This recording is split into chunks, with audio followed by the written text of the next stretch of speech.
Welcome to the Multifamily 0 to 1 online meetup, where we discuss the best strategies to get started in apartment syndication. Get started. Thank you everyone for joining us on this new episode number 34 of Multifamily Investing 0 to 1.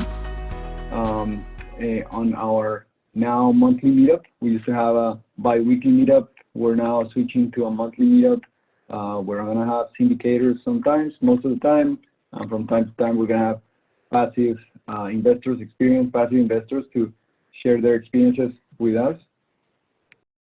Before we get started, I just want to remind everyone that this is an educational presentation and we're not making any investment recommendation. You should always consult with your CPA and attorney for financial and legal advice. So Marcelo is not going to be able to join us tonight. I'm going to quickly introduce him anyways. He has been on IT for over 25 years, and he has an MBA from Texas A&M University.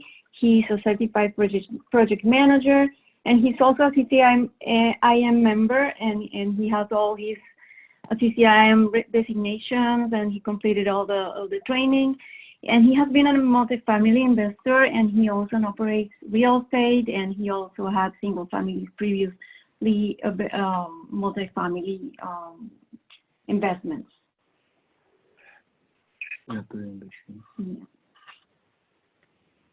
Okay, so we are Claudia and Martin Rubio. We're based out of Houston. We've been living here for 8 years. Claudia is a real estate professional with a degree in architecture. Her background from Colombia is on asset management, and she has an IRAP certification from the National Apartment Association. I am an IT security consultant. I've been doing this for around 26 years. My background is on business management and consulting. That's what I've been doing for a long time. We have been related to multifamily for around three plus years. Up to today, we have syndicated almost 500 units here in Houston, around $38 million directly in assets under management for us, and we have around 1,200 units in total in multifamily. So this is Dustin's super short bio. I'll let him introduce himself and give us a brief overview of his background. Go ahead, Dustin. So my background's in engineering. I went to Dustin, hook 'em horns, but so I live in Fort Worth, Texas, and so I've always been pretty entrepreneurial. Started my first business as a 8-year-old kid. I sold candy, shocker.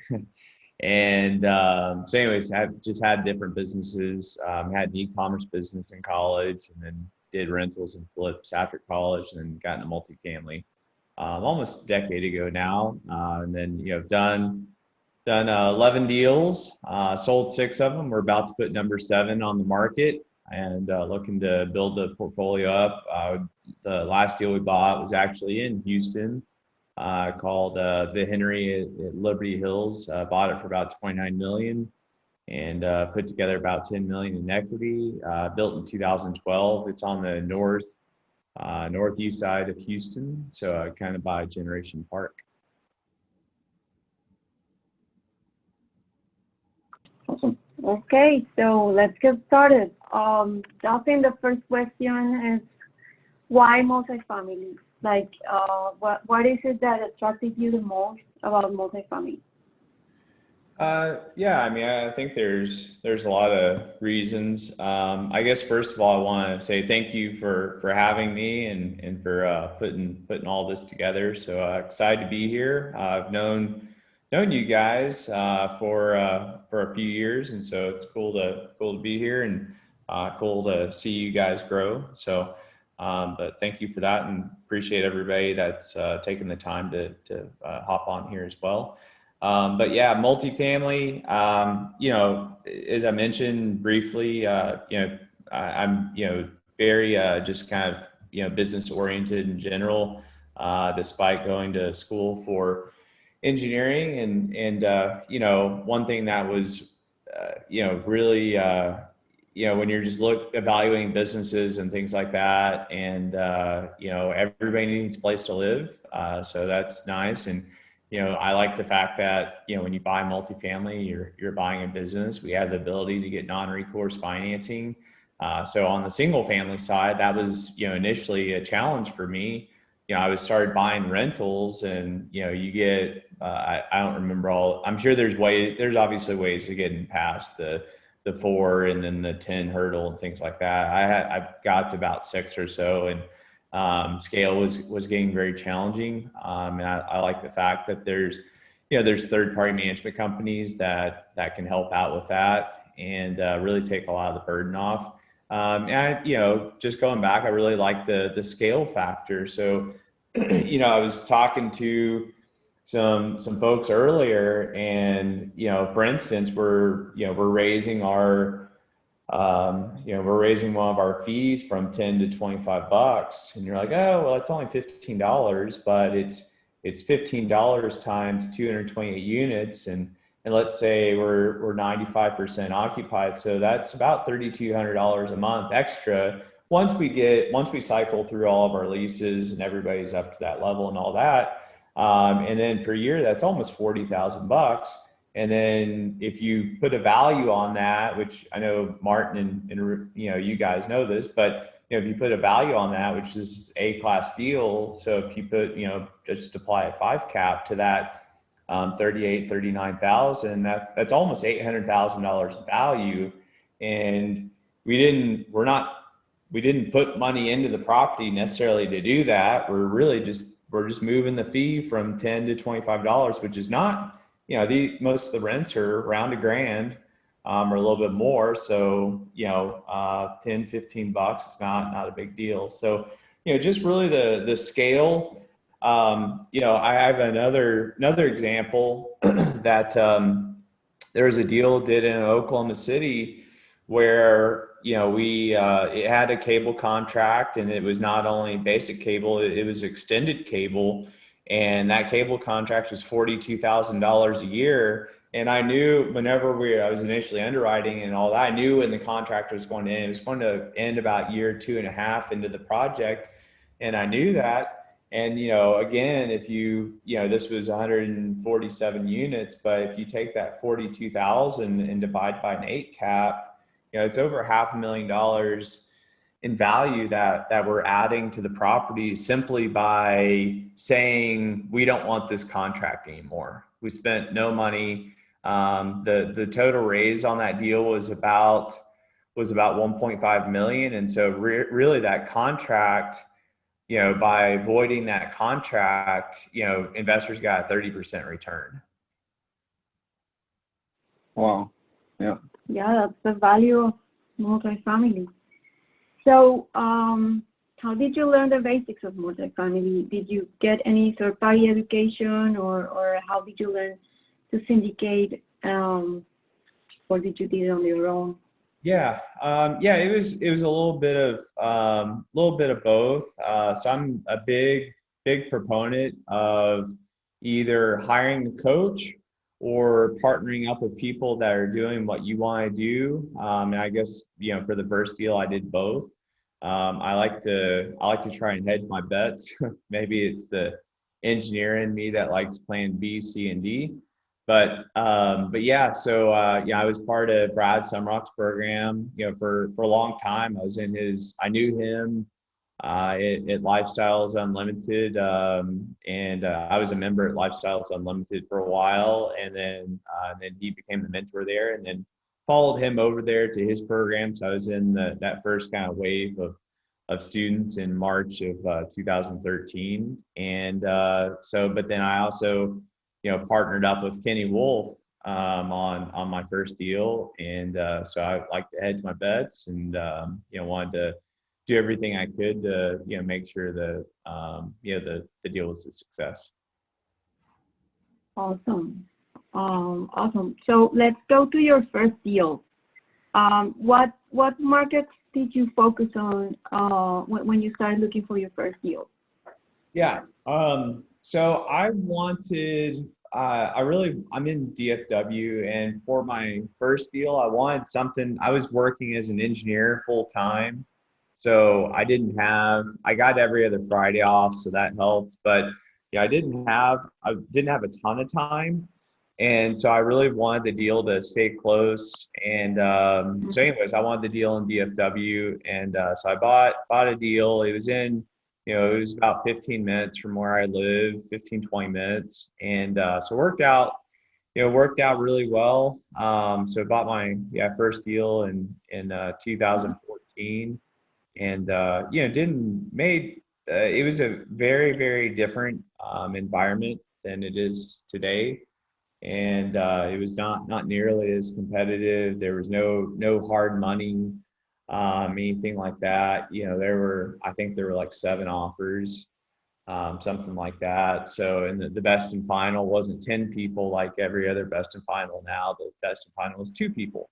So, so just a very, very different environment. But on the flip side of things, raising money was difficult.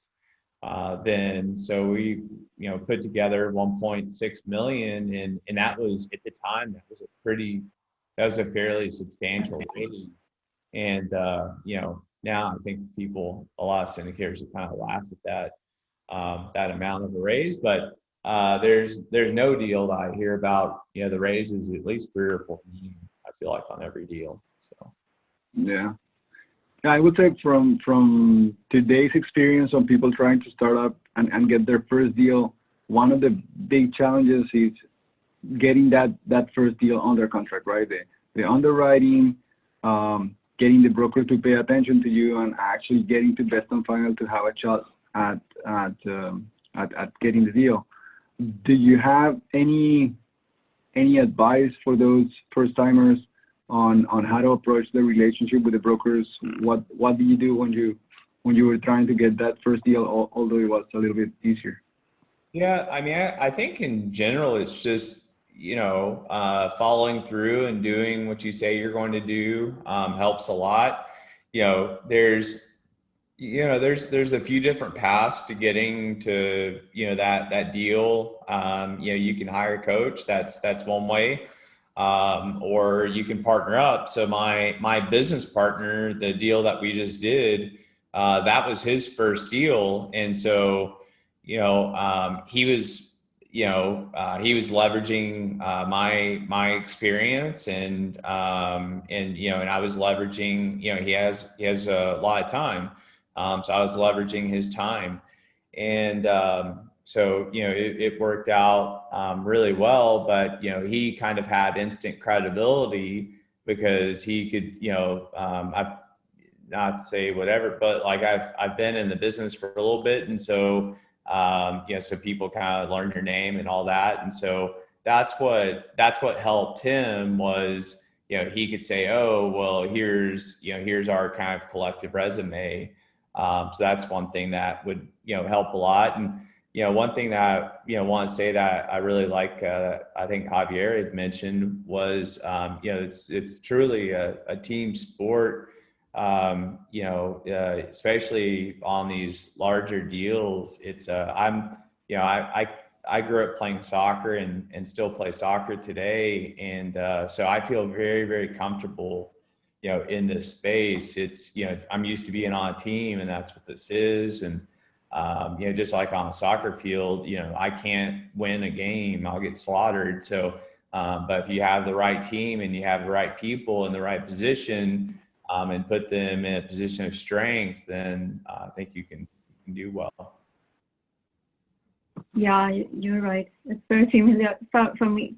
It's very similar to sports.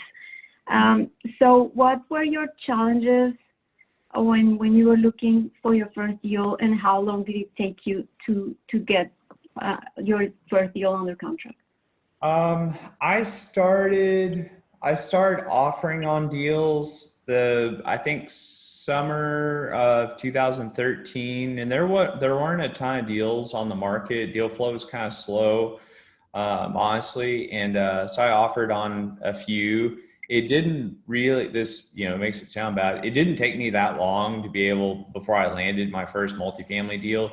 There weren't that many syndicators, and there weren't, as many deals as there are now, but there weren't as many syndicators. But kind of going back to, when I first started in real estate in general, I remember at Lifestyles, I won some award for being the most persistent person. And so I think I made a record like 50 offers on single family houses for rentals, is like a long time ago, before I landed a deal. And so anyways, if there's one skill that kind of translates over, it's that, just I guess grit and being persistent and all that. But fortunately, it wasn't not as difficult to land my first deal. Just a different, very, very different environment. It helped. I was in Brad's group.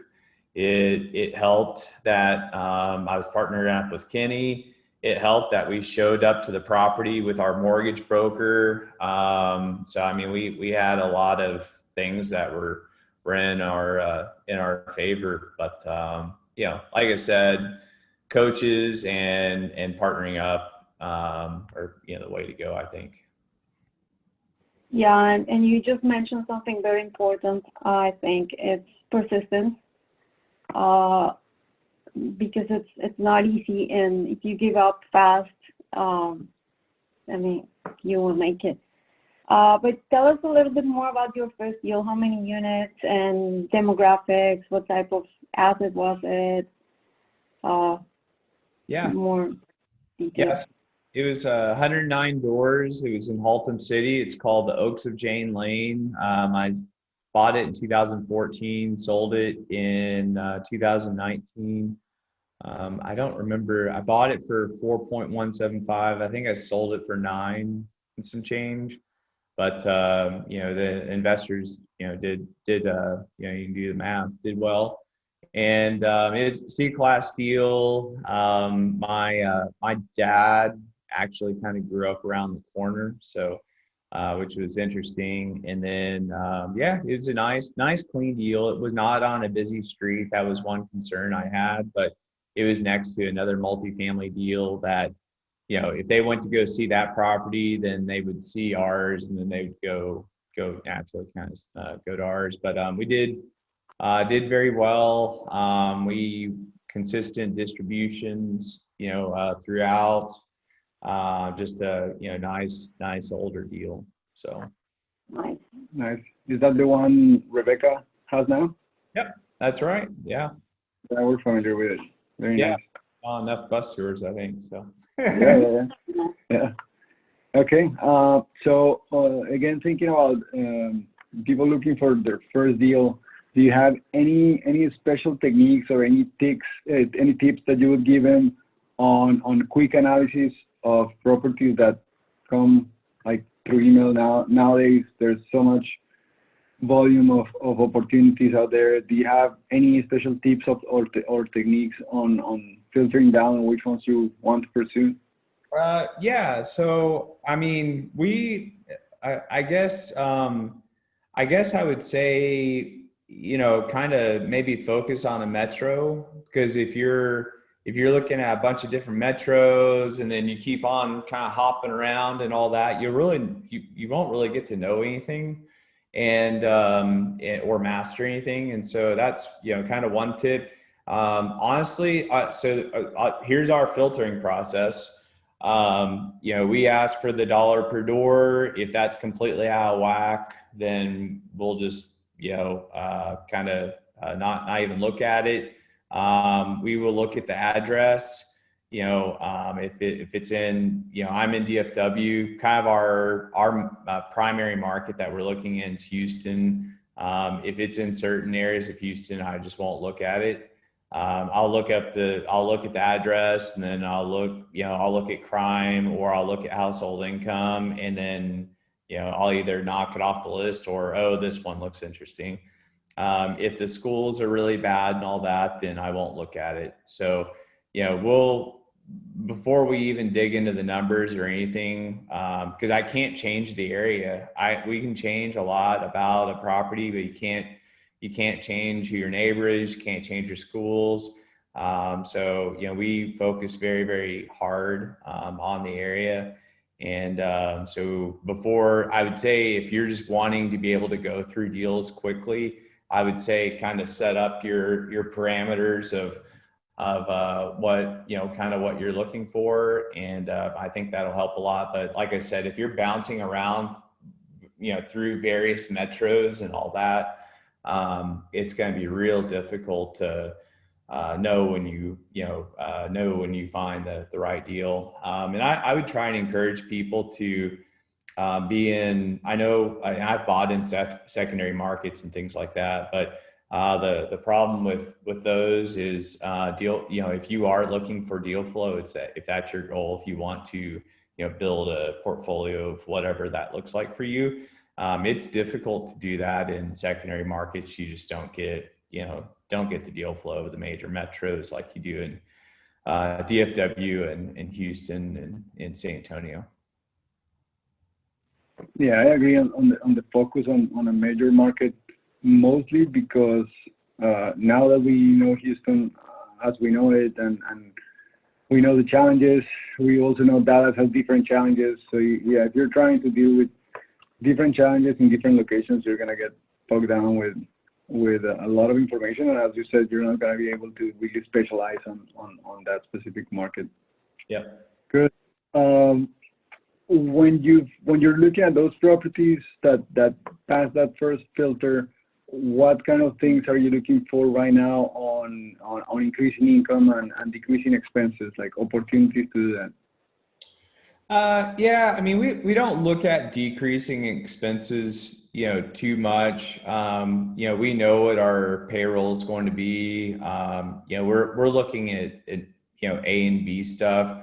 We're around $1,300 on payroll. So sometimes you'll see payroll that's high and all that, but we're generally not looking to decrease payroll, per se, unless something's completely out of whack. But we do obviously, especially on some of the 80s product and all that, we'll look at water savings and things like that. So we kind of, we have some quick things we can look at. But in general, we're looking for deals that so we kind of look at some worst case scenario situations. And so we are so initially we'll kind of underwrite the deal and all that, and obviously we're a lot of the A deals, maybe the stuff we're looking for is under market and all that, but there's usually not a ton of because a lot of these folks are fairly sophisticated. We're kind of playing in that $20 to $50 million range. So these people are fairly sophisticated, and so typically there's not a something that's completely missing. Like when, for instance, when I was buying in Oklahoma, you would see properties where they were not billing back for water. That was an easy, oh, let's bill back for water. They're not doing it.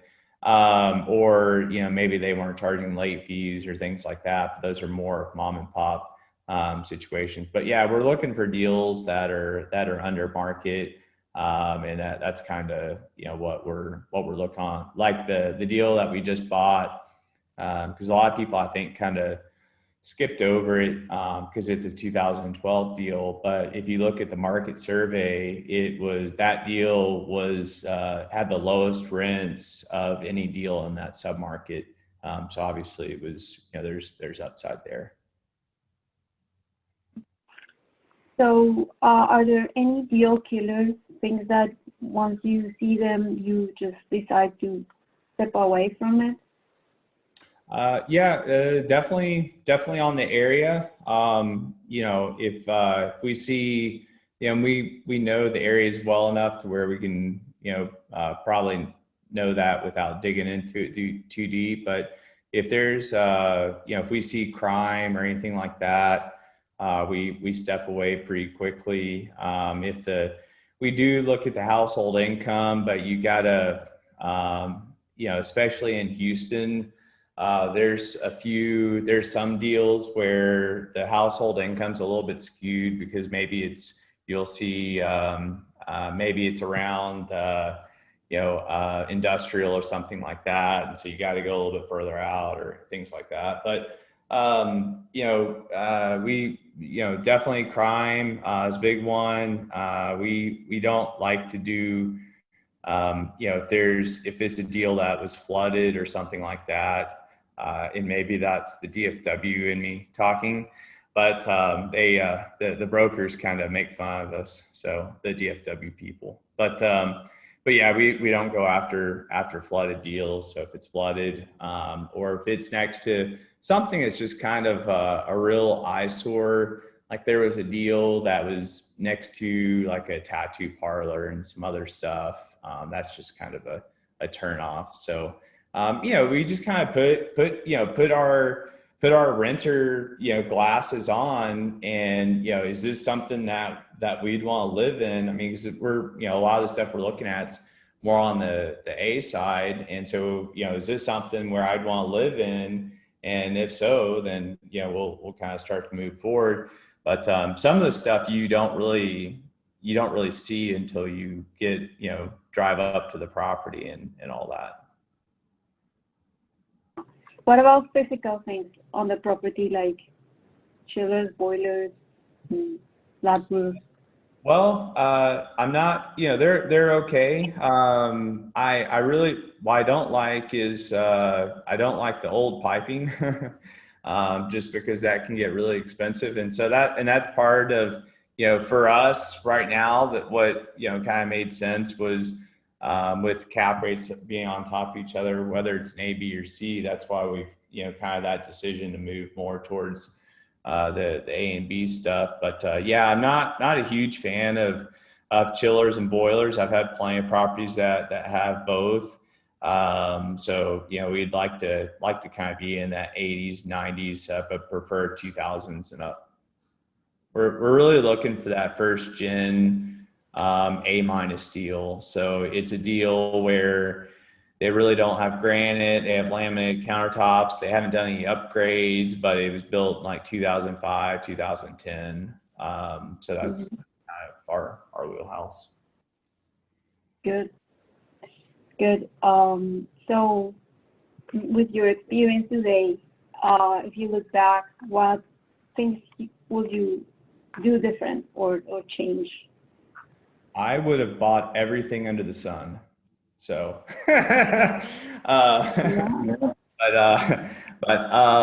you know, it was, at the time when I started in like 2013, 2014, you know, it was a lot of people, the sentiment was people thought we were going to dip back into a recession. That's what we all thought. And so with those glasses or that mentality, we were, you know, pretty, you know, frankly, pretty darn conservative. And, you know, so, you know, it is what it is, but, you know, wish I would have started buying, you know, newer, nicer deals sooner too. But no, you know, just more deals, and newer, nicer, larger, sooner. But, you know, it is what it is, and we're moving in that direction now. So really excited about that. It's a lot of fun. And, you know, it's, so DFW, and everybody on this knows this, but, you know, DFW and Houston have added more people than any other metro in the US the last 10 years. And that trend's supposed to continue for the next 10. And while we may not have that rapid cap rate compression that we have had, that's led to, you know, frankly, a lot of easy money for people.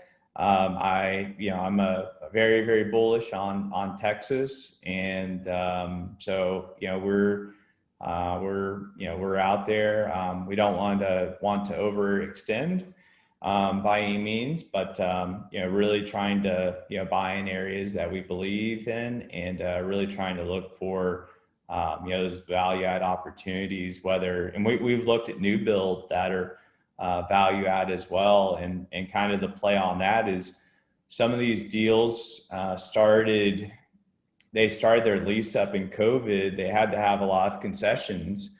And so it's a concession burn off game. And so anyways, I think there's lots of value to be had, and lots of people moving here. I think that's a good recipe for things looking bright in Texas. Yeah, definitely. So thinking about again that first deal and how people are looking for their first deal, I know the type of deals you're looking for right now are more A-, B+, but back when you started, when looking for B's and C's, how long did it take you to stabilize that first property, and like for people to have an idea if they buy something like that? Yeah, it was already stabilized. It was in pretty good condition.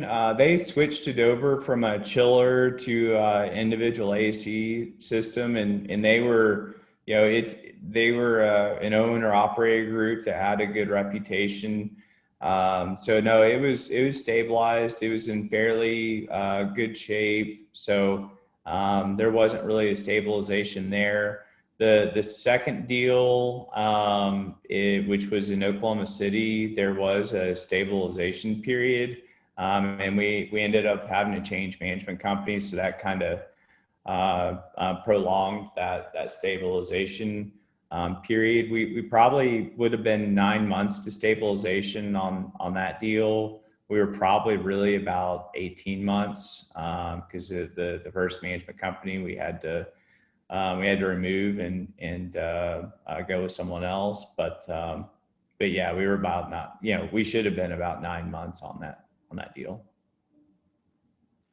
So for people starting out, would you recommend a deal where they have to do a lot to stabilize and there's a lot of opportunity to make money out of it, or do you think it's better to play it safe and get something already stabilized? Yeah.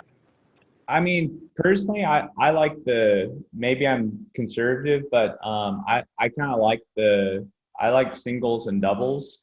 And, I don't like to necessarily, not that you're swinging for the fences on a deep value add, but I like singles and doubles. And so that's kind of, especially, I'm a big proponent of, especially on your first deal, you want to get that win under your belt.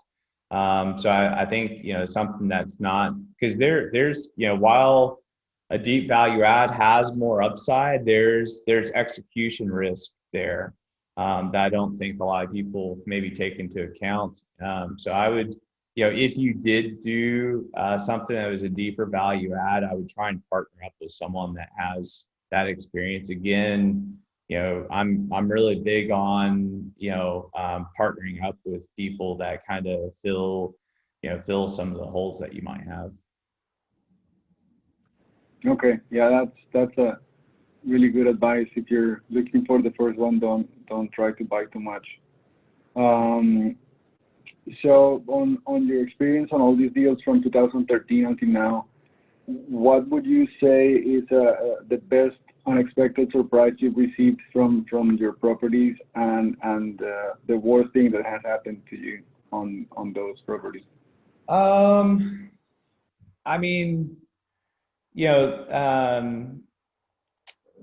I think you said the worst thing and the best thing.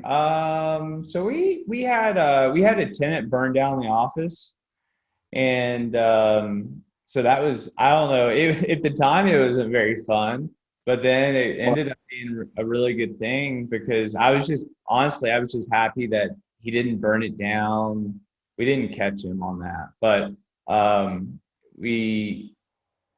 so this guy came into the office, he cussed out our manager, and then magically our office burned down the next day. So we assume it was maybe him, but I was just happy that he didn't burn it down before, because we were going to remodel it, and I was just happy that he burned it down and then we got to remodel, so the insurance got to pay for that. So that was kind of a nice bonus. And we weren't planning on It was a 70s deal in Waco. It's under contract right now. Someone else is the seller I sold it to is selling it now. It's called Fleetwood Square. And so this deal, flat roof, 70s deal, and we weren't planning on pitching the roof, but he burned the roof out. You know, the roof was gone, and so we're like, oh well, we got to put up a new roof, so let's go ahead and pitch it. And so it was a nice surprise that, you know, when you walked into this office, the ceilings were kind of low, but with us being able to pitch it, you walked into the office and it felt large and felt very nice and welcoming and all that. So that was kind of a, you know, I don't know if that's the best or worst or whatever, but it's, I guess, maybe an interesting story. Either way, side story, his girlfriend burned down 20 units at another complex in Waco. So. Oh, wow. Well, yeah, I think most of the stories we heard about fire and flooding and all that, as long as there's no casualties or people hurt, they end up being good stories at the end if you have insurance. Yeah, no one. Okay, and then for aspiring passive investors, like people who are here just thinking about passively investing and they're just learning more from you and everyone here, what would you recommend regarding maybe a tool that you use, a podcast, webinar, meetup, book, anything like that for them? So I don't know. I guess, you know, there's a lot of podcasts out there. You know, just, I guess, kind of depends on what you're looking for. But you know, Old Capital's had a podcast for a long time that you know, a lot of people have gotten a lot out of. Michael Becker, you know, has one now. There's a lot of podcasts out there now. But, you know, one thing I did want to just kind of comment on, kind of more for the passive investors out there, because I invest passively too in other people's deals. And so again, you know, I'm harping on the area some more. So I really look at the area pretty hard. I'm looking at crime and things like that. But, you know, one thing that I like to look at is I like to look at, you know, kind of, maybe it's the engineering background, but I like to look at kind of worst case scenarios. And I know a lot of people look at the break even occupancy and all that. I like to look at year one, and I like to see, you know, if you take the seller's T3 income and you take, you know, the new buyer's expenses, you know, what does that cash flow look like?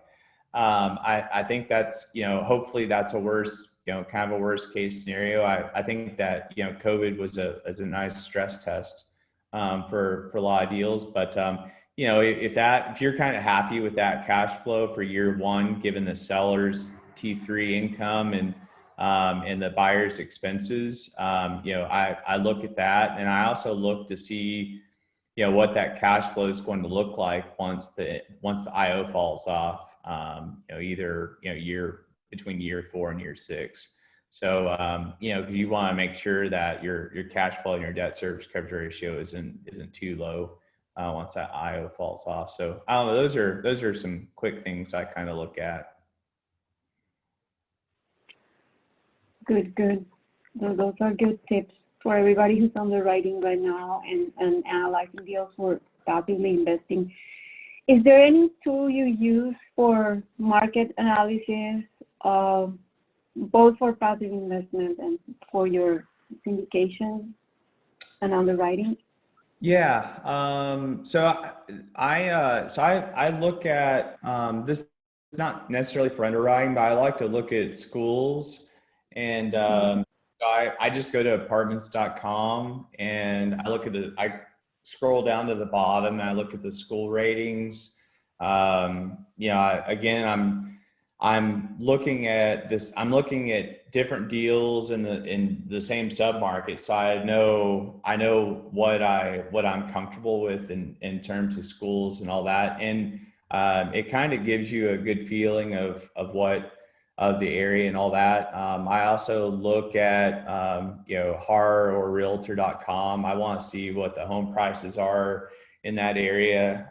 Those can give you a decent indication of what the household incomes are. And then trying to remember, I think it was Trulia. Yeah, I think it was Trulia. They have, or you can go to Community Crime Map. So I like to go to those just to kind of see what the crime's like in the area, just to kind of give, again, it's some of these are higher level and they're not exact and all that, but I kind of like to look at those just to get a feel for the area. Yeah, those are good tips because not everybody can afford, or at least when you're beginning, when you're starting, you don't have access to CoStar and Yori Matrix or those kind of platforms that are expensive. Do you use them now? Yeah, we get CoStar. Honestly, some of like if I look at I was looking at a deal yesterday and I remember I was looking at the CoStar rents. I was like, oh man, they're really low in the market, blah, blah, blah. And I go and look at their website and they were completely wrong. And so, I guess I would urge you to, especially if you're looking at CoStar within smaller markets, I've seen it be fair, pretty far off. So Yeah. I definitely verify everything.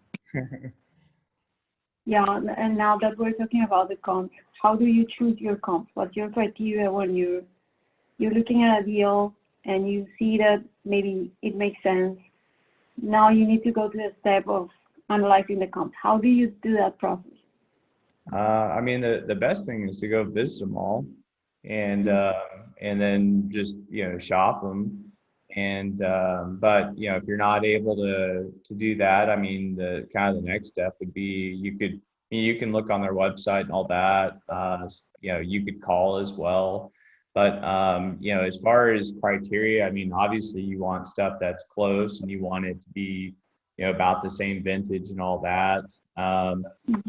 If I'm not to pick on brokers, but, if I'm a broker, then, I've seen more than a few times where, it's a C-class deal and then they throw in some, some A or B, type of deals as their comps. So, and you got to be careful too. Like they're kind of where I'm in Fort Worth and kind of close to where I'm at. There's a part of town, and it's all within the 1 mile radius.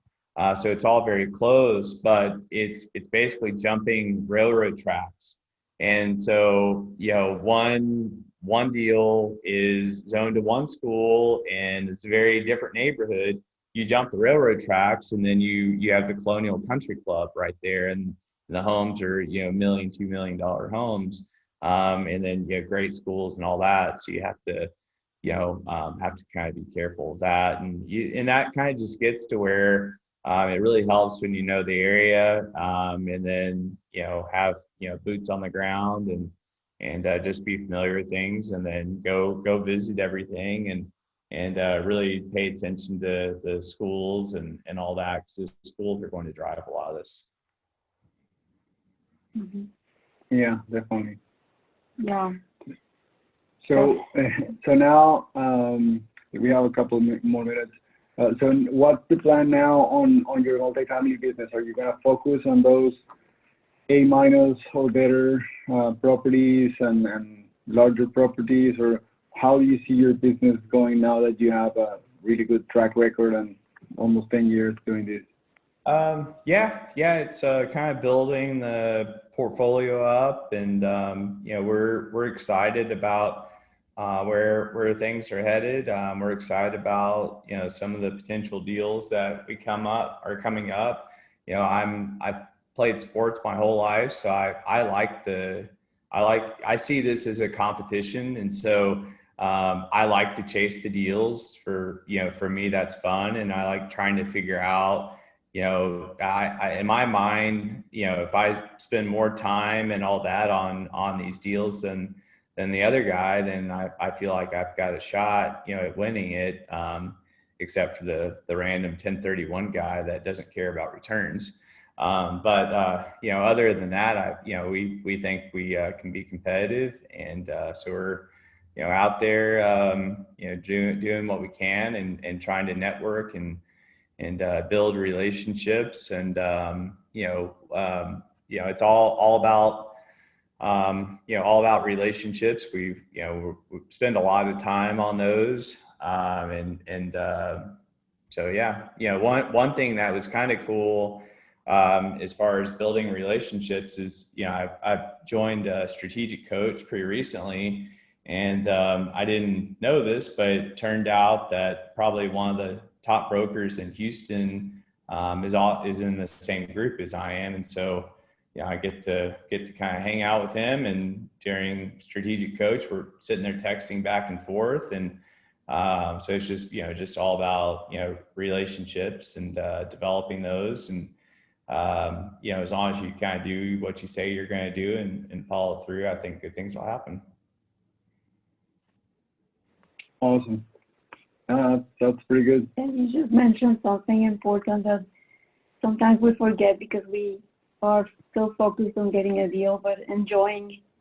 And you just mentioned it's fun, and sometimes you get caught on you want the deal so much that you don't enjoy it, you get stressed about it.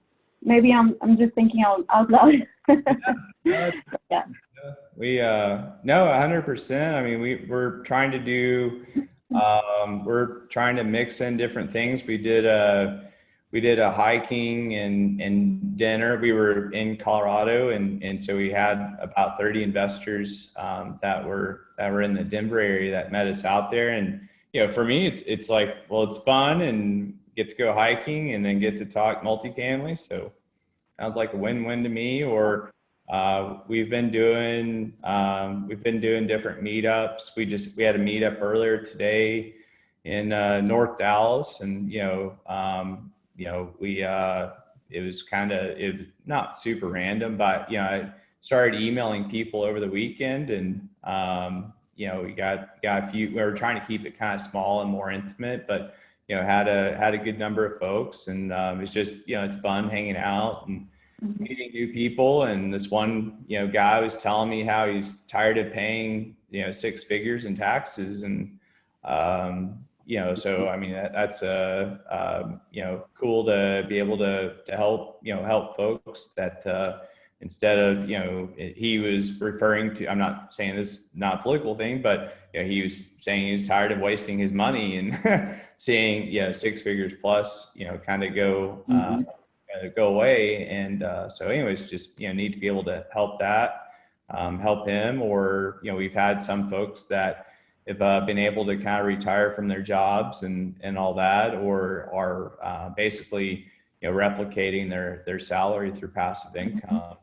And so it's fun, and we're on the other side, we're doing fun things for tenants, and we are sorry, I'm blabbering, but I'm on the board of Cancer Care Services, and so we're starting to kind of weave that in a little bit as well. So Cancer Care Services can be a win-win all around, because they help the tenants that potentially have cancer. It helps the property owner because it helps them to continue getting rent payments, and I think it's just good for the community. So I'm starting to kind of weave that in, and again, that goes back to some of the people that are helping out with that are doing it just based on relationships I've had with them over the past few years. And so anyways, it's a lot of fun, and get to do some good things. And so, yeah, I'm enjoying it. Awesome. A big part of it is it's fun and it's rewarding. So yeah. Yeah. Good. Okay, so let's wrap it up. Yeah, I want to share our YouTube.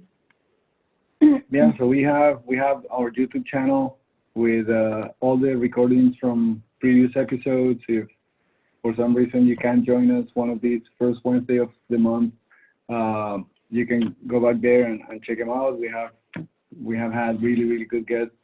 I know this episode is going to be one of the most viewed ones in a few months. So please go there. If you register for the reminders on Multifamily 0 to 1, on that webpage you have access to the YouTube channel. So the next meetup is going to be on August 4th. We're gonna again have 0 to 1 for syndicators. We'll have another experienced syndicator giving some of his tips and tricks on how he got there. Let's go to the next one. And I think we just wanted to also thank Dustin very much for this time. We learned a lot. We had a good time. I assume I think that email is wrong. Yeah, can you go to the previous slide? Yeah, that's a typo on the email. So go back. Yeah. So this is the correct email, right, Dustin? Yeah. If someone wants to see you. Yep, that's right. Okay. Do you guys want to take a screenshot or? Yeah, if you want to reach out to Dustin, that's a good way to do it. Thank you for watching this week's episode of the Multifamily 0 to 1 Meetup. Join us live the first and third Wednesday of every month.